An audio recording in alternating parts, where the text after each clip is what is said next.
पूरी खांदू कॉलोनी की तरफ से महाराज श्री के चरणों में इच्छामि इच्छामि इच्छामि।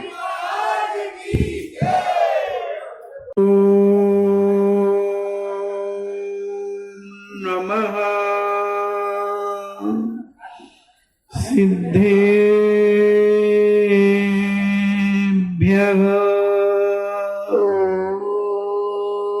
नमः सिद्धेभ्यः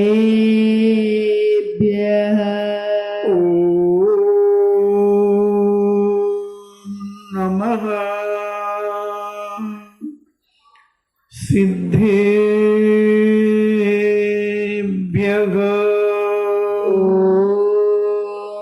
नमः सिद्धेभ्यः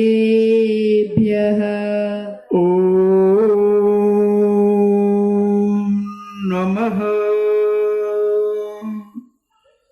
सिद्धेभ्यः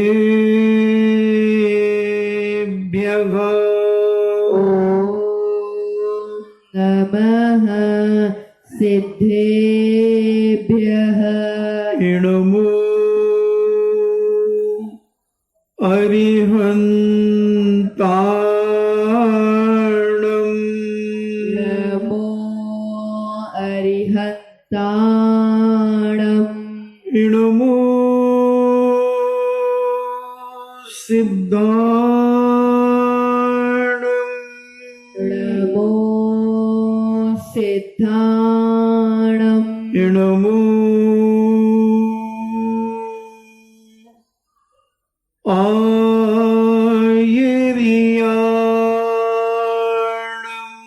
नमो आयर्याणम् नमो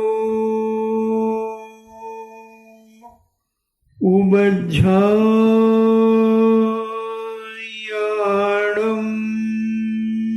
नमो वज्रायाणम् नमो लोये सब्बे साभूणम् नमो लोये सवसाहूणम् पंच परमेष्टि भगवान की जय। अहिंसामयी बीतराग विश्व धर्म की जय। देवादिदेव 1008 श्री आदिनाथ भगवान की जय। देवादिदेव 1008 चिंतामणि घोर उपसर्ग विजेता श्री पार्श्वनाथ भगवान की जय। देवादिदेव 1008 शासन नायक बाल ब्रह्मचारी भगवान महावीर स्वामी की जय। परम पूजनीय आचार्य श्रोमणि गुरुवर श्री कुंद कुंद महामुनिराज की जय। परम पूजनीय आचार्य श्रोमणि गुरुवर श्री विद्यासागर जी महामुनिराज की जय। परम पूजनीय निर्यापक श्रमण मुनि श्री सुधा सागर जी महाराज की जय। परम पूजनीय 3,9 करोड़ महामुनिराजों की जय। तपोदय अतिशय क्षेत्र की जय। क्षुल्लक श्री 105 गंभीर सागर जी महाराज की जय।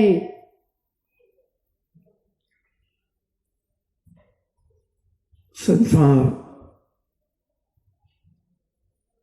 अनादिकाल से चल रहा है और अनंत काल तक चलता रहेगा। ये शाश्वत सत्य है, इसमें किसी भी प्रकार का कोई मतभेद शायद किसी भी दर्शन में नहीं है। भारतीय जितने भी दर्शन हैं वो पाश्चात्य संस्कृति के दर्शनों को भी अगर अपन उठा करके देखें तो उन्होंने भी संसार को प्राचीन तो माना है, भले उन्होंने एक संख्या बना दी, इतने अरब वर्षों पहले एक उल्कापात, एक पिंड गिरा, वह पिंड ठंडा हुआ और पृथ्वी बनी। अपनी अपनी कल्पनाएं, किसी ने कहा कि आदि मानव से मानव बने, किसी ने अमीवा से जीवों की उत्पत्ति कराई, किसी ने सृष्टि की रचना किन्हीं महापुरुषों से कराई, मगर सब एक मत सृष्टि के समर्थन में, सबका एक मत है कि सृष्टि है। और ये सृष्टि जैन दर्शन भी मानता है कि अनादि काल से है और अनंत काल तक चलेगी। अनादि का मतलब है जिसका कोई और छोर नहीं है, कोई आदि नहीं है, स्टार्टिंग पॉइंट ही किसी को नहीं मालूम। और अनंत जिसका कभी अंत नहीं होता, वो अनंत कहलाता है। ऐसे यह सृष्टि के बारे में किसी का भी मतभेद नहीं है। मनभेद हो सकता है, मनभेद होना और मतभेद में बहुत अंतर है। मतभेद नकार देना और मतभेद स्वीकार तो करना, मगर यहां नहीं वहां। जैसे सपोज करें ये कलश रखा है, मतभेद वाला और मनभेद, मनभेद कहेंगे नहीं कलश ही नहीं है, ये है ही नहीं, निषेध कर देगा। मगर मतभेद कहता है कलश तो है मगर यहां नहीं रखना चाहिए, वहां रखना चाहिए। कलश को तो स्वीकार कर रहा है, मगर उसका मत यहां रखने का नहीं, वहां रखने का। चलो वहां रखो, कलश तो है ना। हाँ, उसी प्रकार सृष्टि तो है ना।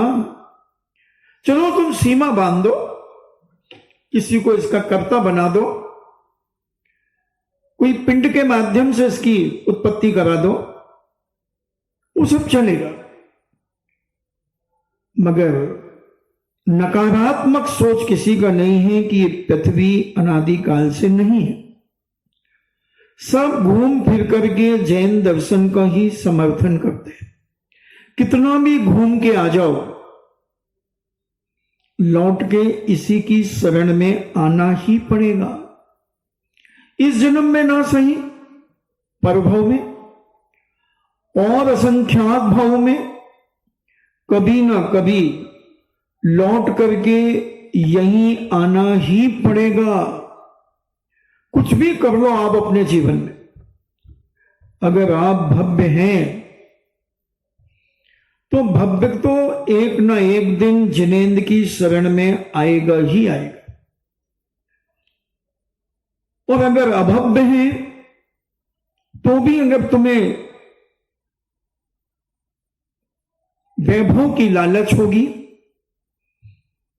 भोगों की प्राप्ति करने की इच्छा होगी, धम्मम भोग निमित्तम, तो भी तुम्हें ये दिगंबर रूप, साधु संतों का रूप धारण करना पड़ेगा। बहुत अभव्य है जो वैभव की प्राप्ति के लिए, भोगों की प्राप्ति के लिए भेष धारण कर लेते हैं, मिथ्या दृष्टि है, अभव्य है, पहला गुण स्थान है, मगर मुनि बनते हैं, त्यागी व्यति बनते हैं, अणुव्यति बनते हैं, आरिकाएं बन जाती हैं। मगर अभव्य होने के कारण उनका गुण स्थान नहीं बनता, उन्हें सम्यक दर्शन की प्राप्ति नहीं होती, रत्नत्व की प्राप्ति नहीं होती। मगर चर्या का पालन बड़ा निर्दोष करते हैं, उससे पुण्य बंद करके स्वर्ग आदि चले जाते हैं और वहां से लौट करके फिर संसार में आ जाते हैं। ये अनादिकाल से अभव्य जीवों की परंपरा चल रही है। भव्य जीव भी अनादिकाल से हैं, और दूरानी दूर भव्य भी हैं जो भव्य सम अभव्य है। ऐसे 3 प्रकार के जीवों की व्याख्या जैनाचार्यों ने, संतों महंतों ने की है। भव्य तो वह है जो कभी ना कभी मोक्ष को प्राप्त करेगा, और अभव्य है जो कभी ना कभी कभी भी मोक्ष को प्राप्त नहीं करेगा। और दूरानी दूर भव्य कहो या भव्य सम अभव्य कहो, ये भी कभी मोक्ष को प्राप्त नहीं करेगा। इस दूरानी दूर भव्य को तो कभी निमित्त ही नहीं मिलेगा, कभी देव सास गुरु का चरण सानिध्य इसे प्राप्त ही नहीं होगा। जैसे सुमेरु पर्वत के नीचे सोना, अब उधर सोना है, उसके आभूषण बन सकते हैं, मगर वो किसी सुनार के हाथ में नहीं आएगा। सोना है, कोई मत नहीं, प्योर सोना है, सोला बानी का, कहीं से भी खोट नहीं है, बट्टा नहीं है, मगर उसके आभूषण नहीं बन सकेंगे, क्योंकि वह कारीगर शिल्पी के हाथ में नहीं पहुंच सकता। कोई में दम नहीं है कि सुमेरु पर्वत को उखाड़े। 1,40,000 योजन प्रमाण सुमेरु पर्वत है, 1000 योजन उसकी नींव है, और 99,040 योजन ऊपर है। कौन उसे उखाड़ेगा? किसमें हिम्मत है? किसी में हिम्मत नहीं, क्योंकि ये अनादिकाल से अकृत्रिम है, किसी के द्वारा बनाया हुआ नहीं है। ये सुमेरु पर्वत आदि ये अकृत्रिम है, इनको कोई हटा ही नहीं सकता। उसी प्रकार कुछ ऐसे जीव हैं कि जिनको कभी देवसास गुरु का सानिध्य प्राप्त ही नहीं होगा, इसलिए उन्हें कहा भव्य सम अभव्य। भव्य हैं मगर उन्हें निमित्त नहीं मिलेगा, तो वो कभी अपना कल्याण नहीं कर सकेंगे।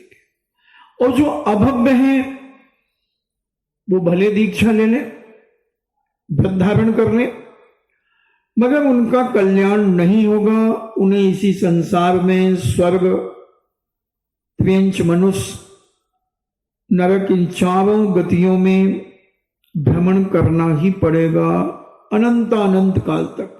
कबते रहेंगे? चिंता मत करना, कभी ये विश्व खाली नहीं होगा। 10 जीवों से कभी खाली नहीं होगा। महाराज जी फिर 6 महीने 8 समय में 608 जीव मोक्ष जाते हैं, तो फिर एक ना एक दिन तो खाली होगा। 6 महीने 8 समय में 608 जा रहे हैं, तो 1 साल में 1216 मोक्ष जाएंगे। अब 1216 1 साल में कम होते होते होते होते कभी ना कभी तो ये सब जीव भव्य खत्म हो जाएंगे। असंभव। अभी अनंत काल से मोक्ष जा रहे हैं, और जैनाचार्य कहते हैं कि एक पत्ते में सुई की नोक चुबो दो, तो सुई की नोक के बराबर भी अभी मोक्ष नहीं गए। इतने जीव हो गए उस सुई की नोक में, इतने जीव हैं। चिंता मत करो, बचेंगे अभव्य और दूरानी दूर भव्य। और भव्य भी कभी खाली होने का सवाल ही नहीं। जो जीव भव्य हैं उन जीवों को विचार जरूर करना चाहिए कि जितना जल्दी हम अपने कल्याण कर लें, जितना जल्दी कल्याण का मार्ग पकड़ लें, उतना अच्छा है, उतना अच्छा है। देर करने से क्या फायदा? देर वो करे इसमें योग्यता ना हो, सामर्थ्य ना हो, गुण ना हो, गुणवान ना हो, और जो सब तरफ से समर्थवान है उसे झटती जितना जल्दी से जल्दी हो सके उसे करना चाहिए। कब मिथ्यात आ जाए कहा नहीं जा सकता,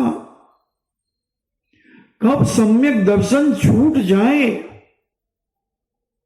कोई भरोसा नहीं। बंधुओं, आज मैं एक ऐसी घटना तुम्हारे सामने रखना चाहता हूं कि सम्यक दर्शन कब छूट जाए नहीं कहा जा सकता, क्योंकि थोड़ा सा निमित्त मिला और हम सम्यक दर्शन छूट जाता, हमें पता ही नहीं चलता, क्योंकि ये सम्यक दर्शन है कि नहीं इसका ज्ञान वर्तमान में किसी को नहीं है। अब ये केवली गम्य समझो, अनंत भगवान के गम्य है, अनंत भगवान ही जान सकते हैं कि ये भव्य है कि अभव्य है कि दूरानी दो भव्य है, या सम्यक दृष्टि है या मिथ्या दृष्टि है। ये वर्तमान में तो कोई जान ही नहीं सकता। तो अपन तो हम यही मान के चलते हैं कि ये व्यक्ति सम्यक दृष्टि है। चरणानी योग की अपेक्षा, क्योंकि आप भगवान के दर्शन, पूजन, दान, आहार दान, करुणा दान आदि सब करते हैं, तो अपन एक समझते हैं कि भाई आप सब सम्यक दृष्टि है। मगर मैं ये कहना चाहता हूं कि ये सम्यक दर्शन कब छूट जाए आपका,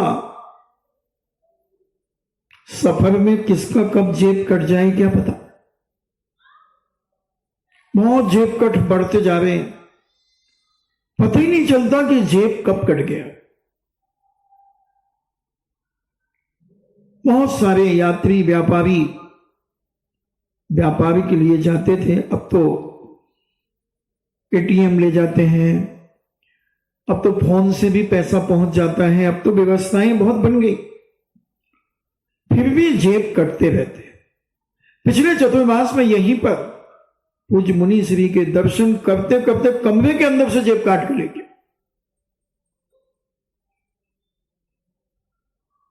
प्रवेश के दिन जेब कट गए।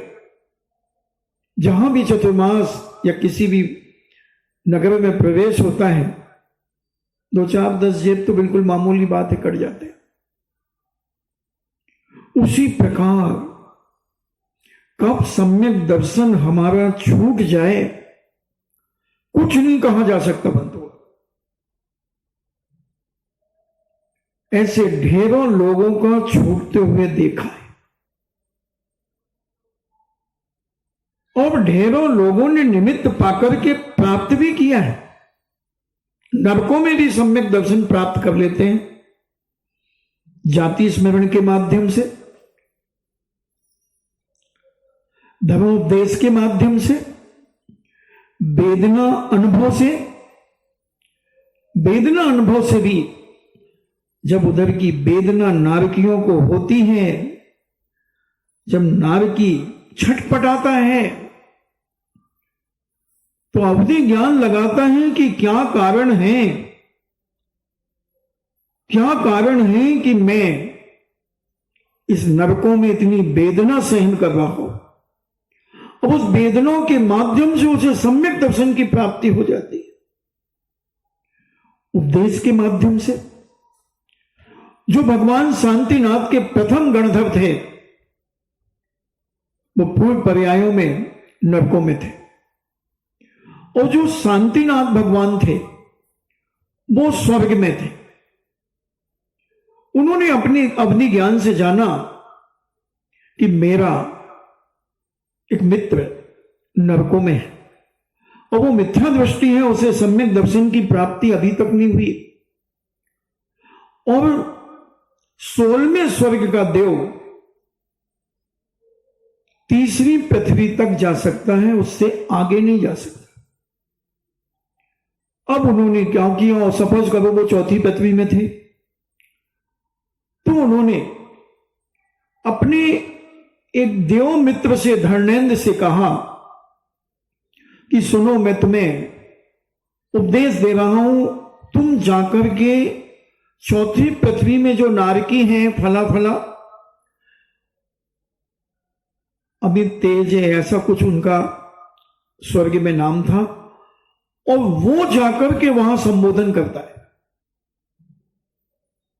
कि अरे तुम क्या कर रहे हो, यहां नरकों में सड़ रहे हो, तुमने पूर्व जन्म में अनेक प्रकार के पाप और कसाई करके अपनी मनुष्य पर्याय को दुर्गति में भेज दिया, आदि संबोधन देकर। और वो संबोधन सुनकर के उसने सम्यक दर्शन को प्राप्त कर लिया। और सम्यक दर्शन प्राप्त करके वो 16वें स्वर्ग से वो तो शांतिनाथ भगवान बने, और वह नरक से निकल करके इनका गणधर बना। संबोधन का बहुत बड़ा प्रभाव पड़ता है। तो नारकी जाति स्मरण, वेदना अनुभव और धर्मोपदेश, इन 3 प्रकार से सम्यक दर्शन को प्राप्त कर सकते हैं। देवता जिन बिंब दर्शन यानी जिनेन भगवान की दर्शन से, जिनेन भगवान के बिंब से, जिनेन भगवान से दर्शन से सम्यक दर्शन नहीं होता, उनकी प्रतिमा से सम्यक दर्शन होता है। क्योंकि इंद्रभूति गौतम मिथ्या दृष्टि था, अदांत वेद वेदांतों का ज्ञान था, मगर मिथ्या दृष्टि था।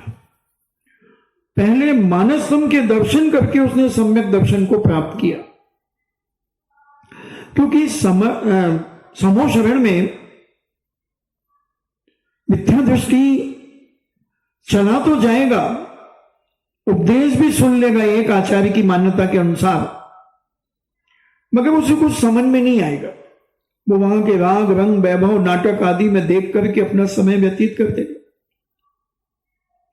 ऐसा शायद उत्तर पुराणकार ने कहा कि मिथ्या दृष्टि जा सकता है। अभव्य तो एक अभव्य कूट से आगे नहीं जाते, एक अभव्य कूट बनता है वहां समोशरण में, उस कूट के आगे वो नहीं जा सकता।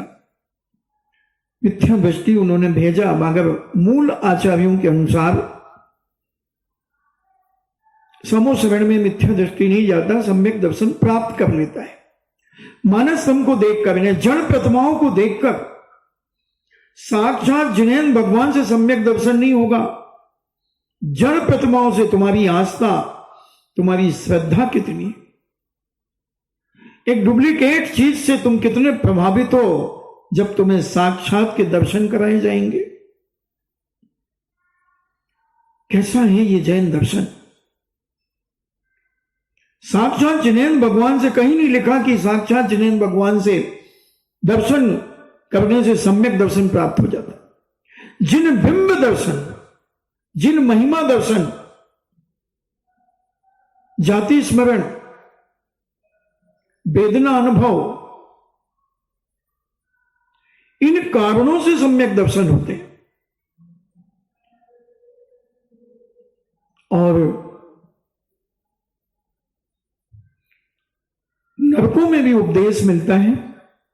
देवता जाते हैं, अपने मित्र को, साधर्मी को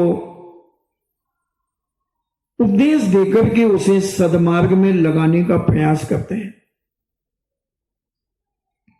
होनहार अच्छी होती है, भव्य होता है तो प्राप्त कर भी लेता है। और एक बार सम्यक दर्शन प्राप्त हो जाए, भले फिर छूट जाए, कोई चिंता नहीं। अर्ध पुद्गल परावर्तन काल के अंदर वह जीव मोक्ष चला जाएगा। अर्ध पुद्गल परावर्तन काल, मगर इसे छोटा मत मानना। असंख्यात 24 निकल जाती हैं। मगर ये तो पक्का हो गया कि तुम भव्य हो, मोक्ष जाओगे, छूट गया, कोई बात नहीं। तो ऐसा ये सम्यक दर्शन बहुत महान। अब हमें देखना है कि हम सम्यक दृष्टि होकर भी व्रती नहीं बन पा रहे, हम मोक्ष मार्ग में आगे नहीं बढ़ पा रहे। क्या कारण है? ऐसा कितना गाढ़ मोह है, कितना गाढ़ राग है, कैसा इसको हम पतला करने का प्रयास नहीं कर रहे। इस मोह को हम कैसे पतला करें, इसकी गाढ़ता को कैसे कम करें। इतनी गाढ़ निद्रा है संसार में तुम्हारी। निद्रा जैसे नींद के ऊपर नींद आती है, जैसे तैसे मां बच्चे को उठा देती है और बच्चा बैठा बैठा आंखें मलता मलता, मुझे तो नींद आ रही है, और फिर लुढ़क जाता है। अरे उठो, चलना नहीं महाराज का पूजन करने? तो अभी तो 5:30 बजे, अभी चलेंगे। 5:30 बजे हैं तो भैया अभी 5:45 बजे तो गेट खुल जाएगा। हाँ मैं आ जाऊंगा, आप जाओ। उठ जाओ उठ जाओ, हाथ पकड़ के फिर माँ ने उठा दिया, फिर बैठ गया, बैठ करके फिर 2-3 झोंके लेके फिर लुढ़क गया। ऐसा गाढ़ निद्रा, ऐसी भयंकर तुम्हारी मोह की स्थिति, ऐसे भयंकर तुम्हारे राग की स्थिति, बड़ी दुर्लभता से ये मनुष्य पर्याय मिली है। क्या पता, और जहां क्या पता आ जाता है वहां सब लापता हो जाता है। कुछ भी हो सकता बंधुआ, अनंत काल भी हम भटक सकते हैं। अगर सम्यक दर्शन नहीं है तो भव्य बने रहो, भव्य हो। और सम्यक दर्शन नहीं है, अभी तक एक बार भी प्राप्त नहीं किया, तो अनंत काल तक हम इस संसार में भटक सकते हैं। और अगर एक बार भी प्राप्त करके छूट गया है तो अर्ध पुद्गल परावर्तन काल भटकना पड़ेगा। मगर जितना जल्दी हो सके उतना जल्दी संसार छोड़ो, उतना जल्दी संसार छोड़ने का प्रयास करो। जिम्मेदारियां हो गई हैं। बड़े बड़े राजा महाराजाओं ने राजकुमार को राजगद्दी दी और बस दीक्षा ले ली, दीक्षा ले ली। और ये नीति थी कि जैसे ही बड़े बेटे का विवाह किया सेठ साहूकारों ने, कोई ना कोई घर में संयमी होना चाहिए, सारे के सारों को असंयमी नहीं रहना चाहिए। त्यागी व्यक्ति कोई ना कोई बना रहे जब तक बच्चे की शादी नहीं होती, जब तक संयम है। मगर जैसे ही बच्चे की शादी हो जाए माता पिता को फट से विधि बन जाना चाहिए, क्योंकि वो असंयम करेगा और हम अब संयम का पालन अपने जीवन के लिए करेंगे। जितने भी राजा महाराजा सेठ साहूकार जो भव्य थे, धर्मात्मा थे, संसार भीरू थे, उन सब ने यही किया और यही उपदेश अपने बच्चों को देकर के गए। पीढ़ी दर पीढ़ी संस्कारित यही वसीयत दी उन्होंने। और वसीयत ये देना चाहिए। सबने वसीयत दी, सब राजा महाराजाओं ने वसीयत दी, चाहे वो राम हो, चाहे वो दशरथ हो, चाहे जनक हो, जितने भी राजा महाराजा, चाहे वो पवनजय हो, चाहे महेंद्र हो, जितने भी विद्याधरों के राजा क्यों ना हो, सबने ऐसा अपने जीवन में कार्य किया कि उनकी पीढ़ी दर पीढ़ी मोक्ष मार्ग चलता रहा। हमें भी अपनी पीढ़ी को संस्कारित करना चाहिए, स्वयं संस्कारित होना चाहिए और अपनी पीढ़ी के लिए भी संस्कार देकर के ही जाना चाहिए। कैसे भी हो, साम दाम दंड भेद की नीति अपनाना पड़े, भय दिखाना पड़े, तो भी हमें मोक्ष मार्ग पर स्वयं लगना चाहिए और परिवार के लोगों को भी लगाना चाहिए। और जब तक ये परिणाम, जब तक ये भाव, जब तक ये विचारधारा हमारी और हमारे परिवार की नहीं होगी, तब तक हम कुछ नहीं कर पाएंगे। ये बाय वैभव तो किसे प्राप्त नहीं है, सबके पास है। खूब पैसा है लोगों के पास, अजैनों के पास भी है, हमारे पास भी है, तो दोनों में अंतर क्या है? बताते यहां धाकड़ों के बहुत बड़ी बड़ी माइंस हैं, बहुत संपन्न है। जैनों से ज्यादा माइंस है धाकड़ों की, और माल भी खूब निकलता है। तो पैसा होना कोई बड़ी बात नहीं है, ये सब पुण्य के उदय से मिलता है। पूर्व जन्म में किया होगा उन्होंने खूब दान पुण्य, खूब दान दिए होंगे, जिसके हिसाब से उन्हें आज ऐसी भूमि मिली, खेत मिले, और पता चला कि इसमें पत्थर है, कीमत हो गई 50-50 लाख रुपए बीघा, 70-70, 80-80 लाख रुपए बीघा जमीनें हो गई। बिना पुण्य के धन भी नहीं बढ़ता, बिना पुण्य के, बिना दान के धन नहीं बढ़ता। हर तरफ देख लो, आज जो धनी है वो भले वर्तमान में दान नहीं कर रहा, तो पूर्व जन्म में दान किया होगा, उसका फल उसे आज मिल रहा है। अब आगे नहीं करेगा तो एल्यूमिनियम का कटोरा भी तैयार है, सब व्यवस्थित है। कर्म कहता है, जो कार्य बाबा जी तुमसे न सलटे उसकी फाइल तुम हमारे माथे रख दो, हम सब सलटा देंगे, सब केसों को निपटा देंगे। तो ऐसा ये कर्म व्रती बनकर के भी व्रत छोड़ सकता है आदमी, मिथ्यात्व का उदय आ जाए तो। बड़ा विचित्र है जमाना, इसलिए अपने आप को इतना संभाल करके रखना इस भौतिक बात के युग में। इन पंचेंद्रियों के विषयों की लोलुपता से अपने आप को कितना हम बचा सकते हैं भौतिक बात की चकाचौंध से, और कितना अपने आप में रहने का भाव हमारे अंदर बन सकता है, ये हमें समझना है। तो आज हम तुम्हें एक दृष्टांत के माध्यम से चर्चा करेंगे। इसी भारत देश में एक आंध्र प्रदेश नाम का एक राज्य, एक नगर है, और उस आंध्र प्रदेश के अंतर्गत एक कनकपुर नाम का एक नगर, उस नगर का राजा धनदत्त है, अपार धन दौलत का धनी है, मगर अपार धर्मात्मा से युक्त है, पूरा जीवन धर्ममय है।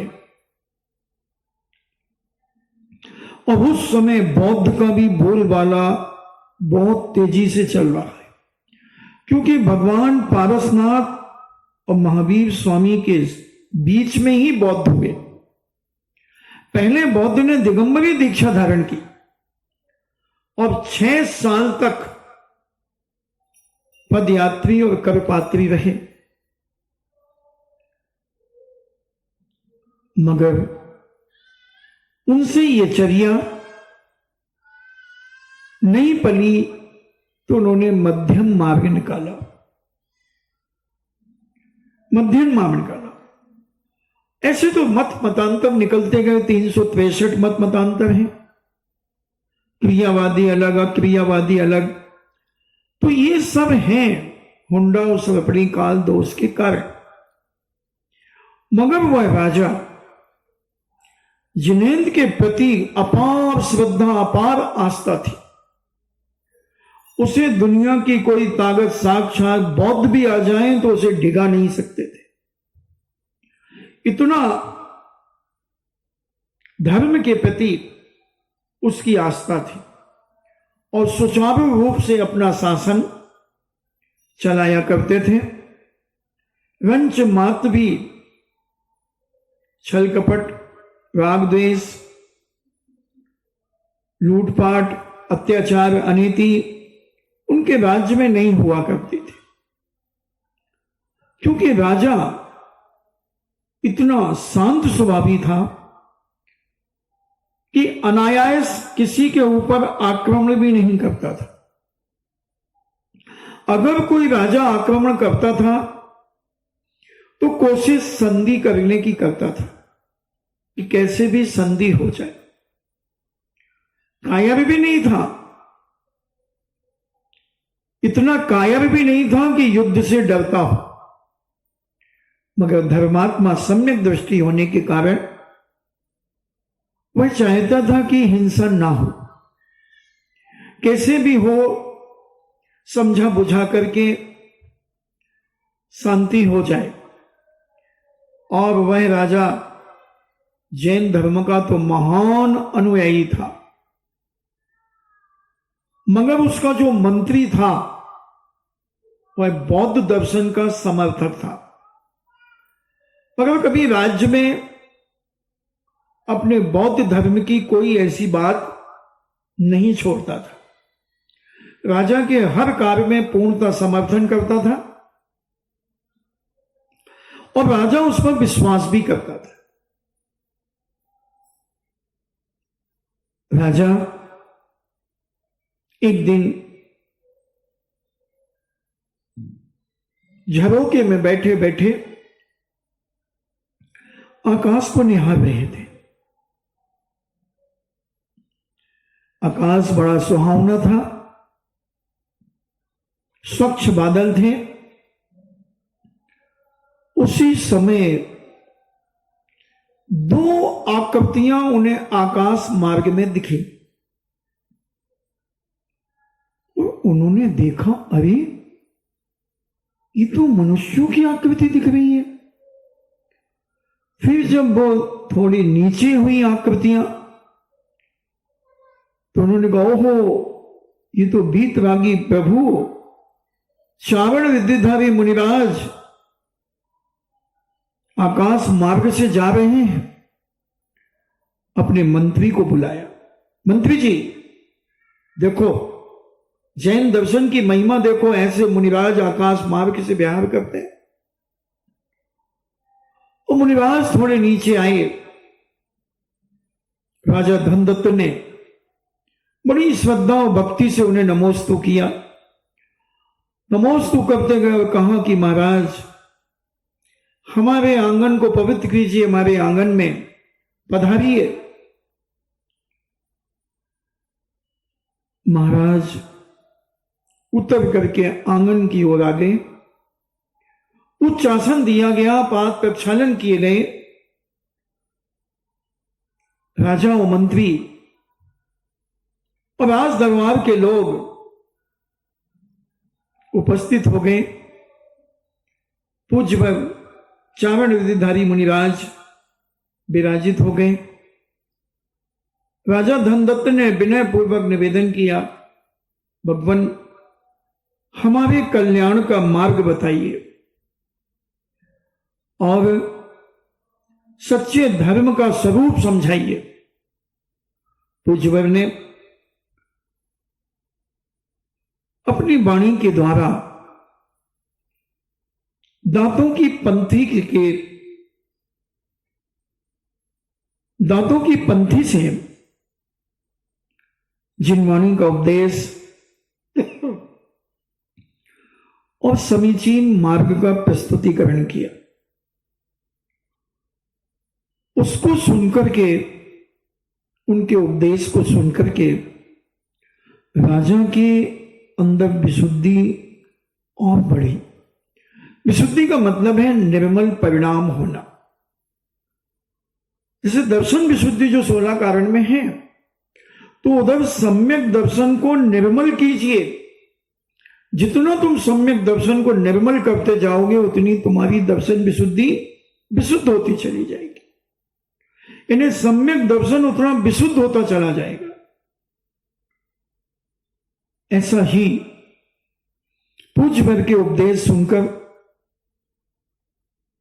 राजा धनदत्त बहुत प्रभावित हुआ और जो बौद्ध धर्म का समर्थक था वह मंत्री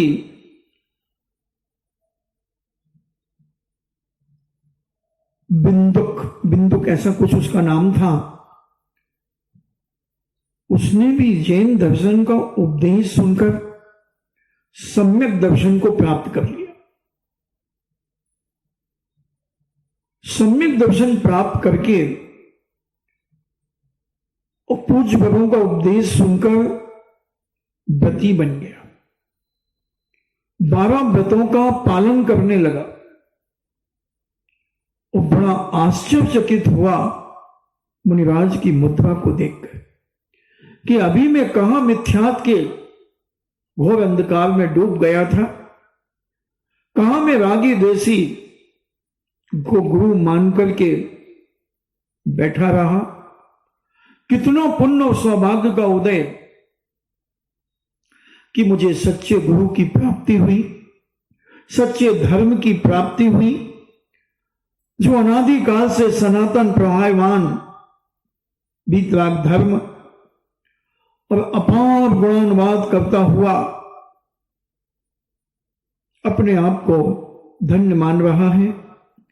पूज्यवर दोनों मुनिराज उपदेश देकर के अपने गंतव्य मार्ग की ओर चले गए। राजा आह्लाद से भरा हुआ था और राजा ने विचार किया कि पूज्य मुनिराज के उपदेश से ये मिथ्या दृष्टि जीव ने सम्यक दर्शन को प्राप्त कर लिया और व्रती बनकर के अपने जीवन का ये कल्याण करेगा। आनंद से भर गया। अब उसने बौद्ध साधुओं के पास आना जाना बंद कर दिया। मगर कुछ साधुओं की आदत होती है कि लोगों को बुलाते हैं, अगर उनके पास नहीं जाओ तो वो बुलवाते हैं, क्यों भाई क्यों नहीं आ रहे, क्या बात हो गई, क्या गलती हो गई। वो महाराज ही कहते मुझसे क्या गलती हो, वो साधु ही कहते मुझसे क्या गलती हो। बड़ा आश्चर्य लगता है। और जब वो कई दिन तक उन बौद्ध साधुओं के यहाँ नहीं गया, तब उन बौद्ध साधुओं ने उसे बुलवाना शुरू किया, मगर वो नहीं जाना चाहता था। उसे सच्चा धर्म समझ में आ गया था। वह सोचता है कि हे भगवान, कहीं उस कीचड़ में मुझे फिर से ना गिरना पड़े। बड़ी मुश्किल में मैंने छुटकारा पाया है, क्योंकि इनकी चर्या मैंने देख ली, इनके दंड फंद मैंने देख लिए। अब मेरा मन नहीं है कि मैं दोबारा इनके पास जाऊं। ऐसा वह मंत्री अपने मन में विचार कर रहा, मगर बार बार कहीं किसी के माध्यम से कहीं किसी के माध्यम से बुलवा रहे उसे।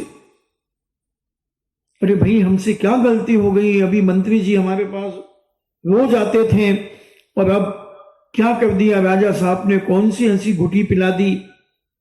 बड़े चिंतित। तो एक दिन मंत्री ने कहा कि चलो चलते हैं। देखना मिथ्या दृष्टि कैसे मिथ्या दृष्टि बना लेता है, अपने सपोर्ट में कैसे लेता है। और वो मंत्री गया, वो बैठ गया, उसने उन्हें नमस्कार आदि नहीं किया। उन बौद्ध साधुओं ने देखा कि रोज तो पहले ये हमारे चरण छूता था, नमस्कार करता था, भेंट चढ़ाता था, वो बड़ा आदर सम्मान देता था, मगर आज इसने नमस्कार भी नहीं किया, ना कोई भेंट चढ़ाई और ना चरण छुए। क्या कारण है? और उसने बड़े मुस्कुरा मुस्कुरा करके उन बौद्ध साधुओं ने चर्चा करना शुरू कर दिया। समझ लेना, जो आपको बेमतलब हंस करके अगर बात करता है तो नीतिकारों ने कहा वो एक नंबर का मूर्ख है, उस मूर्ख से बच करके रहना। जहां कोई हंसने का प्रसंग ही नहीं है। हमने एक बार कहा था कि राजा भोज को मूर्ख की परिभाषा चाहिए थी कि मूर्ख किसे कहते हैं।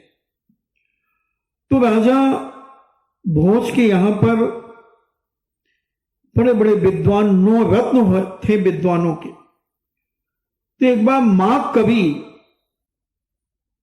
सभा में पहुंचे तो राजा भोज कहते हैं, आओ मूर्खराज आओ। तो मां कवि बहुत बुद्धिशाली और विवेकशील व्यक्ति थे। वो चिढ़ गए एकदम कि तुमने मुझे मूर्ख क्यों कहा? राजन, आपने मुझे मूर्ख क्यों कहा? आप मूर्ख को जानते हैं? कौन होता है मूर्ख? बोले हाँ बोलो, कौन होता है? बोले जो खड़े खड़े भोजन करता है, जो उपकारी के उपकार को भूल जाता है, जो पुरानी बातों को याद रखता है, जो हंस हंस करके बातें करता है, और जो 2 के बीच में बिना पूछे बिना बुलाए घुस जाता है। 2 व्यक्ति बातें कर रहे हैं और उनके बीच में घुस जाना। कायदा है, अगर तुम्हें कुछ काम है तो 10 फुट दूर से उनसे पूछो कि मैं आ जाऊं।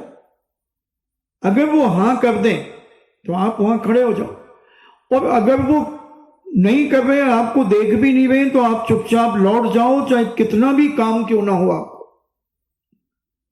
तो ये 5 बातें जिसके अंदर हो वो मूर्ख है राजन, और जिसके पास ये 5 बातें ना हो वो विद्वान है।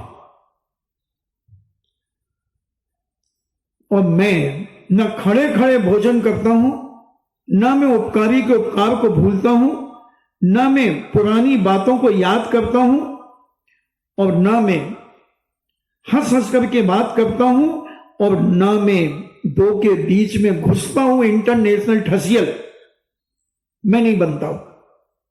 जब तक कोई बुलाता नहीं है, जब तक मैं जाता नहीं। फिर आपने मूर्ख क्यों कहा? संस्कृत के श्लोक में उन्होंने बोला। तब राजा ने कहा कि भाई मुझे मूर्ख की परिभाषा चाहिए थी, इसलिए मैंने कहा कि तुम्हें मूर्ख मैं कह दूंगा तो तुम तिल मिला जाओगे और मूर्ख की परिभाषा मुझे बता दोगे, क्योंकि तुम हमारी सभा के 9 रत्नों में एक रत्न हो। तो ऐसे ऐसे विद्वानों ने नीतियां ऐसी लिखी और सही सटीक बैठती हैं। तो आप देखना, वो आदमी निश्चित तुम्हें प्रभावित करने के लिए हंस रहा है, आकर्षित करने के लिए। तुम्हें हंसने का प्रसंग ही नहीं। एक्शन तो अपने आप आजकल बहुत समझदार है आदमी। अगर हम सोचें कि हम ज्यादा समझदार हैं, मगर हमसे भी ज्यादा समझदार दुनिया में लोग हैं, तो वो सब समझ जाते हैं क्यों हंस रहे हैं। कोई प्रसंग ही नहीं है, जरूर ये मुझे आकर्षित करना चाहता है, जरूर मुझे प्रभावित करना चाहता है, और ऐसा विचार करता है। तो वो समझ जाते हैं। नाम नहीं बता रहा हूं, ये बहुत पुरानी घटना है, मेरी जब दीक्षा भी नहीं हुई थी उस समय की है। एक लड़का एक साधु के पास गया, और वो साधु देख करके उसे हंसने लगा, बहुत प्रसन्न हुआ, उससे प्रभावित हो गया उस लड़के से वो साधु। उसकी बहन बहुत बड़ी साइकोलॉजी थी, तो उसने कहा कि मैं इनके साथ जा रहा हूं। उसने कहा रुक जाओ, मैं एक बार उनको देख लूं। वो गई उनके पास, उसने 2 प्रश्न किए उस साधु से, वो घबरा गया, उत्तर नहीं दे पाया। और उसके हाव भाव, जैसे आज की बॉडी लैंग्वेज कहते हैं, उन सारी चीजों को उसने 5 मिनट में परख लिया और बोले कि इसके साथ मत जाना, ये ढकोसला है, इसके पास कुछ भी नहीं है, केवल लोगों को आकर्षित करता है और अपना सपोर्टर बनाता है। फिर उसके बाद आचार्य विद्यासागर जी महाराज सम्मेद से कब से लौट रहे थे, तो वो लड़का फिर उनके पास गया और आचार्य जी से निवेदन किया कि मैं ब्रह्मचर्य लेना चाहता हूं। आचार्य जी कहते नहीं, चलो, बहुत आते हैं ऐसे। और वो घर गया और बोले कि दूसरे महाराज आए हैं, तो उसने कहा ठीक है, मैं उनके दर्शन करती हूं। जैन नहीं थे वो। और जब वो बहन आई, पूज्य आचार्य श्री को देख करके वो तो नतमस्तक हो गई। 1-2 प्रश्न किए, उसको उत्तर मिल गए। वो बोला, घर गई और कहती है भैया तू इनके साथ चला जा, आंख मूछ करके, चिंता करने की कोई जरूरत नहीं, आकर्षित नहीं करते लोग, इनसे आकर्षित होते हैं। बहुत बड़ी बात है समझना, एक प्रभावित करना और एक प्रभावित होना, एक लिफ्ट देना, गिफ्ट देना और फिर शिफ्ट कर लेना, ये बहुत गंदा काम है। सच्चा साधु कभी इन सब चीजों से कोसों दूर रहेगा, कोसों दूर रहेगा। तो मैं कह रहा हूं आज के जमाने में दुनिया बहुत समझदार हो चुकी है और सब समझते हैं इंटेंशन को, मगर लोग इसलिए कुछ नहीं कहते। क्या करना है, जिंदगी थोड़ी निकालना है। ठीक है, जितने दिन अपने नगर गांव में रहेंगे उसके बाद अपन को लेना देना क्या है, लेना देना क्या है। तो वो साधु बौद्धों ने उसको अनेक प्रकार से प्रलोभन दिया और बड़े प्रसन्न होकर के हंस हंस करके उससे बातें करी। बुद्धूचंद होगा, पुनः प्रभावित हो गया। पहले तो जुड़ा ही था, पहले तो बौद्ध दर्शन को मानता ही था, मगर जब समीचीन 2 गुरुओं का उपदेश सुनकर के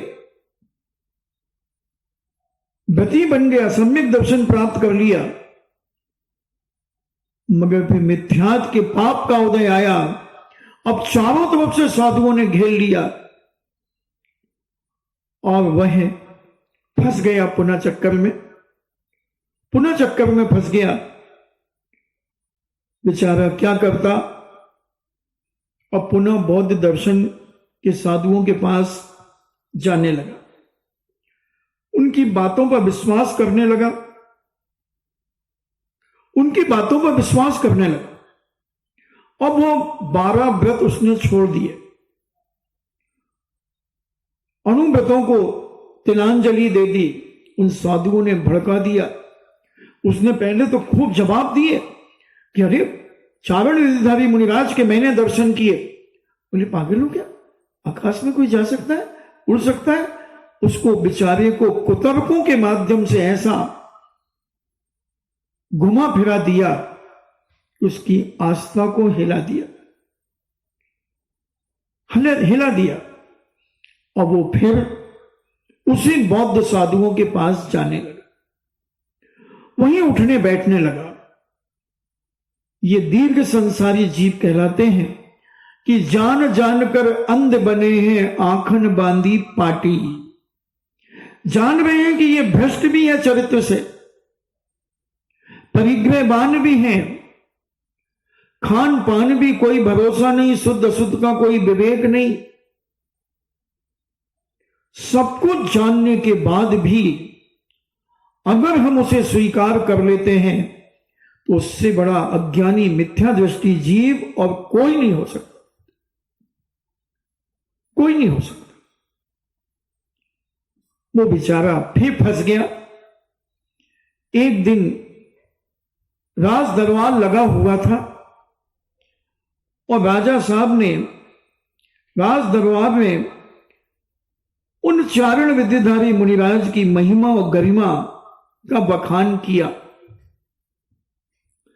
और कहा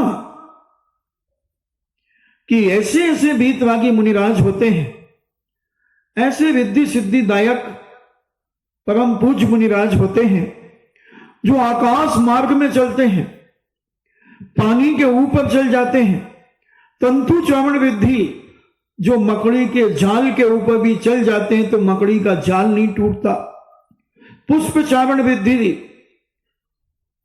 फल चावण विद्धि, फल के ऊपर भी चल जाते हैं, फूलों के ऊपर भी चल जाते हैं, फूल नहीं टूटता, जीवों की हिंसा नहीं होती, धूम चावण विद्धि, धुएं की किनार के ऊपर चल जाते हैं। ऐसे 64 विधियों का हमने आपको वर्णन बताया था, सुनाया था। तो ऐसी विधियों का जब वर्णन धनदत्त राजा ने अपनी सभा में किया और उन्होंने देखा कि मंत्री तो इसका समर्थन करेगा, क्योंकि मंत्री को मैंने साक्षात पूज्य मुनिराजों के दर्शन कराए थे, उनका उपदेश सुना था, मंत्री ने अनुव्रत धारण किए थे, सम्यक दर्शन प्राप्त किया था। और जब मंत्री के ऊपर दृष्टि गई तो वहां सीट खाली थी, मंत्री वहां था नहीं। राजा साहब ने कहा, मंत्री जी कहां गए? बोले वो आज आए नहीं। राजा कहता उन्हें बुलाओ, मंत्री जी को बुलाओ। मंत्री जी को घर से बुलाया गया और राजा ने कहा, मंत्री जी बताओ सारी जनता जनार्दन के सामने कि पूज्यवर चावण विद्याधारी मुनिराज कैसे परम बीतरागी मुद्रा को धारण करने वाले महान तपस्वी ज्ञानवान, बोलो तुमने तो दर्शन किए थे, उनसे तुमने अनुव्रत धारण किए थे, मगर पापी को तो मिथ्यात्व का नशा चढ़ गया था, पुनः अंधकार में डूब गया था। वो कहता है, राजन मुझे तो असंभव लगता है कि आकाश मार्ग में कोई मनुष्य चल सकता है, मुझे तो असंभव है। ना तो मैंने ऐसा कभी अपनी आंखों से देखा है और ना अपने कानों से सुना है। इस प्रकार की घटना संभव नहीं हो सकती। इतना कहते ही उसकी आंखें फूट गई, दोनों आंखों से दिखना बंद हो गया, दोनों आंखों से दिखना बंद हो गया। और सारी जनता ने देखा कि देखो इसने मिथ्या भाषण किया, मिथ्या भाषण किया। राजा साहब ने दिखाया और लोगों ने मंत्री के साथ देखा था, वो कह रहे हैं कि हां मैंने देखा, और राजा जो कह रहे हैं वो पूर्णतः सत्य है। और ये मिथ्या दृष्टि अज्ञानी और वो अंधा हो गया। कहते हैं उसके बाद उसकी पीढ़ी में अंधे अंधे लोग पैदा हुए। मैंने कहीं पढ़ा था, और वो जबी से उसका नाम आंध्र प्रदेश पड़ गया। अंधे ही अंधे लोग पैदा हुए वहां पर। जितने उसके सपोर्टर में थे, वो बौद्ध साधुओं के सपोर्टर में थे, वो अंधे ही अंधे पैदा हुए। आंध्र प्रदेश इस कारण से उसका नाम पड़ा। हमें समझना है बंधुओं, पानी पियो छान के और गुरु बनाओ जान के। पानी पियो छान के, बेटी दो जान के। ऐसे नहीं कि किसी को भी दे दो। इस पर हमें समझना है। आपका समय हुआ तो हम देखें अपने जीवन में कि हमारा सम्यक दर्शन कहीं विनाश को प्राप्त तो नहीं हो गया, हमारा मिथ्यात्व उदय में तो नहीं आ गया, क्योंकि हम तो आंखें देखी माखी खा रहे हैं जान जान करके। इसलिए मैं इन छोटी छोटी कहानियों के माध्यम से तुम्हारे अंदर झंकोड़ना चाहता हूं कि तुम अपने आप को थोड़ा हिला करके देखो, कहीं तुम मिथ्यात्व की ओर तो नहीं बढ़ रहे हो, अपने जीवन को सदमार्ग से हटाकर मिथ्या मार्ग में पुष्ट तो नहीं कर रहे हो, इसीलिए हमारा परिणाम नहीं बन पा रहा है व्रती बनने का, त्यागी व्रती बनने का, अणुव्रत धारण करने का। ऐसा क्या कारण हमारे जीवन में है कि जिस कारण से हम आगे नहीं बढ़ पा रहे। हमने अभी 25-30 मिनट भूमिका बनाई थी इसी सम्यक दर्शन की, कि ये सम्यक दर्शन क्यों छूट गया हमारा, मोह में, राग में। राग इतना बढ़ गया कि भक्ति तो हो गई खत्म, और मोह में हम आ गए, मोह चक्कर में पड़ गए, राग में पड़ गए। साधु से इतना राग हो गया हमें कि हम आंख बंद कर ली, हमने उसकी सब क्रियाओं पर आंख बंद कर ली। तो जैनाचार्य कहते हैं तू आंख लाख बंद कर ले, मगर उसकी आंख तो देख रही है ना सारे क्रियाकलाप, केवली भगवान की सर्वांग देख रहा है, सिद्ध भगवान देख रहे हैं। कितना छुपेगा वो, बकरे की अम्मा कब तक खैर बनाएगी, एक ना एक दिन तलवार के नीचे आएगी, आएगी। समझो, समझने का प्रयास करो। हमारे महाराज तो कहते हैं बिना गुरु के रह जाना, मगर शीतलाचारी को कभी गुरु मत बनाना। बिना गुरु के रह जाना कोई बात नहीं, बिना गुरु के मर जाना कोई बात नहीं, मगर शीतलाचारी को कभी गुरु मत बनाने ना, नहीं तो लोभी गुरु लालची चेला होए नरक में ठेलम ठेला। वहां होगी WWF। वो कहेगा मैं तेरे कारण नरक आया, वो कहेगा मैं तेरे कारण नरक आया, और फिर चलने दो घमासान। उस मंत्री की यही दशा होना है, उन बौद्ध साधु की यही दशा होना है। जब वो कहेगा कि मैं तेरे कारण अंधा हुआ, तूने मुझे सद्मार्ग से भ्रष्ट कर दिया, और फिर कर्म की लड़ाई बंधुओं कई भावों तक चलती है, एक भाव में नहीं निपटती। तीर्थंकर जैसे 10 भाव तक पिटते रहे, 10 भाव तक पिटते रहे। इसलिए महासती अंजना 22 वर्ष तक पति के वियोग में भटकती रही। इतिहास उठाकर भी तो देखो कैसे अंतराय बन जाते हैं, कैसे कर्मों का बंध हो जाता है, कैसे कर्म बनते। तुम देखो, अभी मैं चंदा प्रभु चरित्र को पढ़ रहा हूं, उसमें एक घटना आई कि एक रानी एक गर्भवती महिला को देखकर कहती मैं तो नहीं धारूंगी गर्भ, कितनी विद्रूप हो जाता है शरीर, मैं तो गर्भ धारण नहीं करूंगी। कितना विकृत होता है शरीर, पेट उभार को प्राप्त हो जाता है। ये दुनिया की बातें उसने की। उसकी संतान नहीं हुई, वर्षों संतानें नहीं हुई, और इतनी दुखी रहने लगी। फिर पूर्व जन्म में इस प्रकार का निदान बंद किया उसने, और इधर शादी होने के बाद संतानें नहीं हुई। बड़ी दुखी, बहुत दुखी, साधु संतों के पास दुनिया के खटकर्म करने के लिए जाने लगी। मगर जब बहुत कम उम्र बची, तब एक पूज्य दिगंबर वीतरागी मुनिराज मिले। उसके पति ने जाकर के मुनिराज से पूछा कि भगवान, ऐसा क्या पाप का उदय है कि हम दीक्षा नहीं ले पा रहे हैं, हम दीक्षा नहीं ले पा रहे। तो पूज्यवर ने कहा कि जब तक तुम्हारी संतान नहीं होगी, जब तक तुम दीक्षा नहीं ले पाओगे, क्योंकि तुम्हारी रानी का मन संतान की प्राप्ति के लिए लगा हुआ है। तो भगवान क्या कारण है कि संतान नहीं होती है?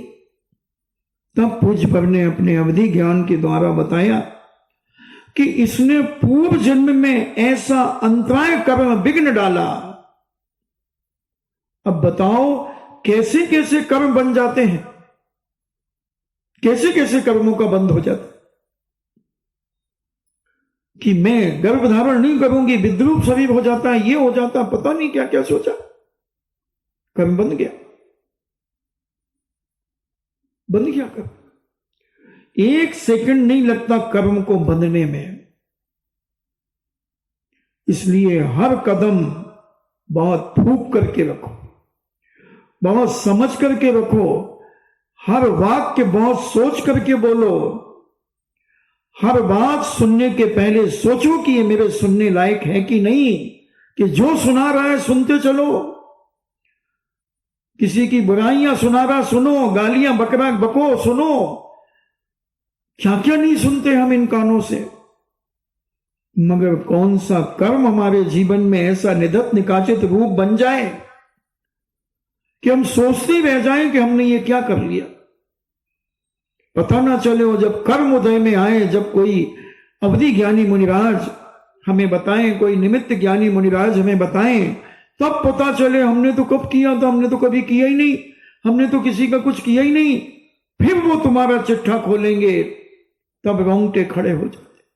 स्वाध्याय का यही आनंद है कि हर पाप के कदम से तुम्हें खींचता है बाहर, रोकता है कि मत जा, ये गलत है, ये गलत है।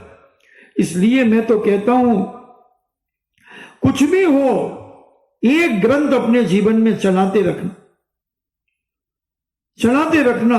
कभी भले 10 मिनट पढ़ो, मगर पहले पन्ने से अंतिम पन्ने तक पढ़ना।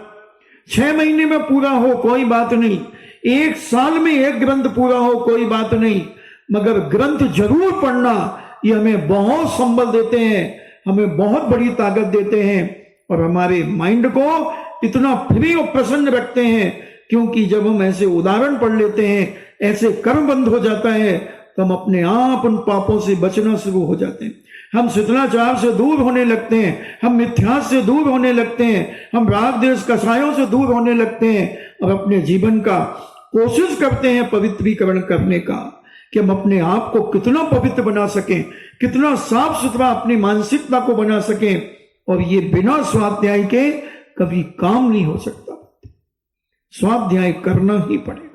इसलिए स्वाध्याय परम तप कहा मूलाचार के अंदर, पूज्य मूलाचार ग्रंथ के अंदर पूज्य बटकेर स्वामी ने ये व्रत उपवास से भी ज्यादा 5 तपों में, 12 तपों में अंतरंग तप में स्वाध्याय रखा। महान तप है बंधु, तप का तप है, ज्ञान की वृद्धि का कारण है, ज्ञानावर्णी कर्म का क्षयोपशम कारण है, बुद्धि विकास करने में कारण है। इसलिए अपने जीवन में एक ग्रंथ जरूर रखना, वो पूरा हो जाए, दूसरा वो पूरा हो जाए, तीसरा वो पूरा हो जाए, चौथा, पढ़ते रहना जब तक तुम्हारी आंखों में ताकत हो, पढ़ते रहना। और जब आंखों की ताकत बंद हो जाए और कानों की ताकत बनी रहे, तो सुनते रहना, सुनते रहना। एक आमा के अंदर रतन लाल बरमुंडा, क्या है बरमुंडा है साईं, उनकी मां 90-92 साल की होगी। वो मंदिर आती है प्रतिदिन, उसको कुछ नहीं आता, किताब उसकी है, उसके पन्ने खोल देती है, कोई को भी साड़ी पकड़ के खींचती है, इसको पढ़ के सुनाओ। उसका एक बेटा सुना के जाता है पाठ पूरे तत्वार सूद ब्रह्म संग्रह भक्तांबर जी आदि आदि, फिर उसको मन नहीं लगेगा, फिर किसी को पकड़ लेगी, फिर सुनाओ। 2-2, 3-3 बार सुनती है, 2-2 घंटे मंदिर में रहती है। तो सुनने की आदत है, क्योंकि उनको पढ़ना नहीं आता। पुराने लोग पढ़े लिखे नहीं होते थे। तो जो पढ़े लिखे लोग हैं, उनसे मेरा कहना है, अपने जीवन को अगर कसायों से बचाना है और धर्म के स्वरूप को समझना है, अपने परिणामों को निर्मल करके रखना है, अपने परिणाम पवित्र करके रखना है, सद्गति पाना है, तो स्वाध्याय जरूर करना, जरूर करना। मैं तो कहता हूं अपने घर में एक लाइब्रेरी बनाना चाहिए। जो संपन्न घराने के लोग हैं, पैसे वाले लोग हैं, उनको अपने घर में लाइब्रेरी बना के रखना चाहिए। कम से कम प्रथमान योग, चरणान योग के ग्रंथ तो रखना ही चाहिए। और तुम पढ़ो या ना पढ़ो, मगर कोई चाहे तो उनको दो कि लो भैया तुम तो पढ़ो, हम तो नहीं पढ़ पाते, हमारे तो पाप का उदय है, तुम पढ़ो। बहुत सारे लोग हैं जो ग्रंथ नहीं खरीद पाते, उनको ग्रंथ दो और अपने ज्ञानावर्णी कर्म का शोषण करो। यही जीवन का महत्व है, मनुष्य पर्याय का महत्व है, जीवन का आनंद है।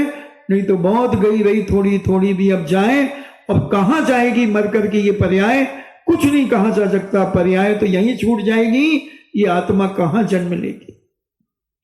कहीं मिथ्या दृष्टियों के यहां निकृष्ट योनियों में, कहीं ऐसे देशों में जन्म ले लिया जहां तुम्हें जिनेन के दर्शन दुर्लभ हो जाए, जहां मुनिराज की वाणी सुनना दुर्लभ हो जाए, जहां जिनवाणी के दो शब्द सुनना दुर्लभ हो जाए। क्या करोगे फिर?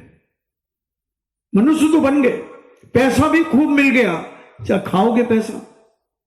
क्या करोगे उस पैसे का? कितना खाएगा आदमी? मैं तो कहता हूं, कई बार कहता हूं कि चाहे अरबपति हो, और चाहे लखपति हो, और चाहे रोडपति हो, क्या खाएंगे? सब रोटी खाएंगे, सब रोटी खाएंगे। कोई हीरे मोती जवाहरात कोई नहीं खाएगा। ज्यादा होगा तो वो काजू कतली खा लेगा, बादाम की कतली खा लेगा, थोड़ा सा माल टाल खा लेगा। मगर खाने के बाद मैं कहता हूं दोनों की लैट्रिन को टेस्ट कराओ, कराओ टेस्ट, क्या फर्क निकलता है। अरे उतरी घाटी और हुई माटी। ये 4 अंगुल की जिह्वा की अहंकार कि मैंने काजू कतली खाई, मैंने बादाम की कतली खाई,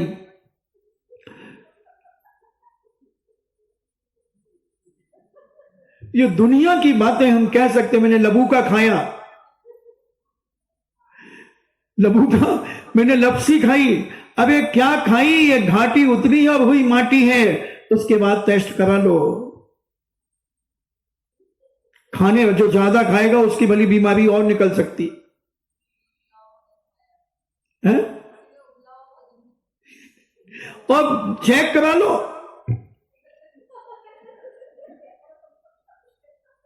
डंके की चोट में बोल रहा हूं बंधुओं, विचार कर लो अपने जीवन में कि ये मनुष्य पर्याय मिली है, कुछ ऐसा करो कि लोग तुम्हें देख करके वो भी बदलना सीख जाए, वो भी तुम्हारी चर्या पर चलना शुरू हो जाए।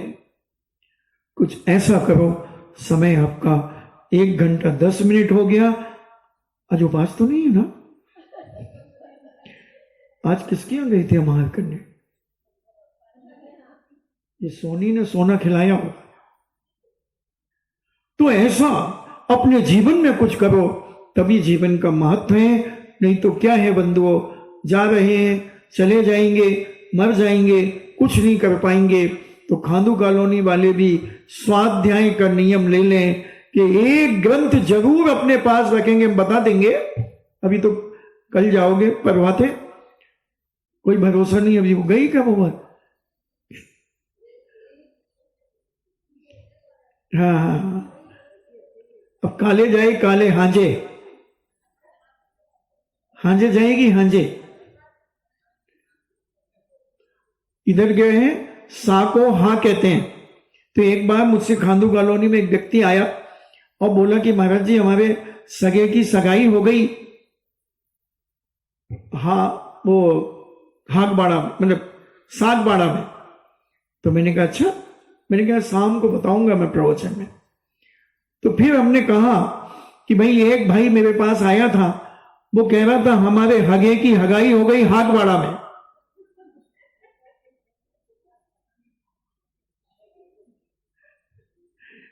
अब मैं क्या करूं? तो सा को हाँ बोलते हैं, जैसे हाबुन हाबुन, हपल लियो हपल लियो।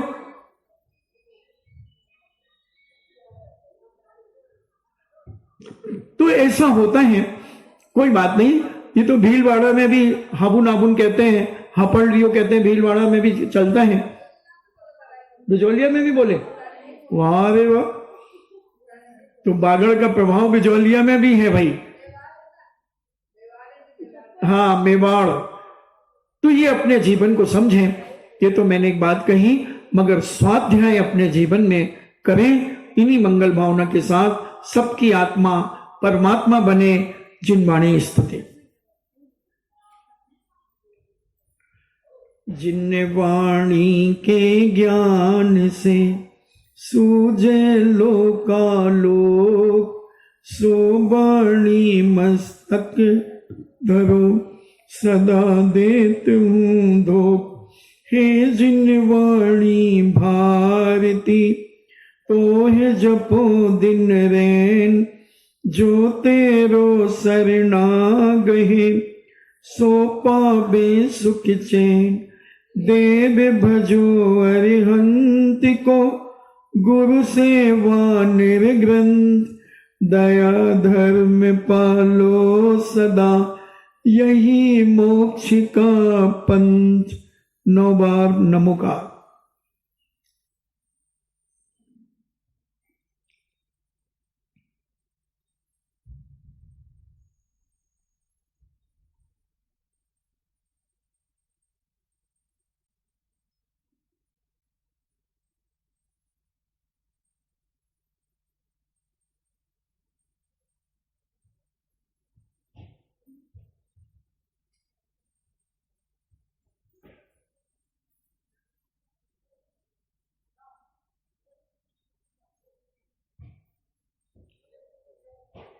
परम पूजनी द्वादशांग जिनवाणी माता की।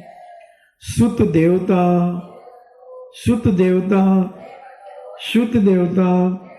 जैनम जेतु शासनम, जैनम जेतु शासनम, जैनम जेतु शासनम।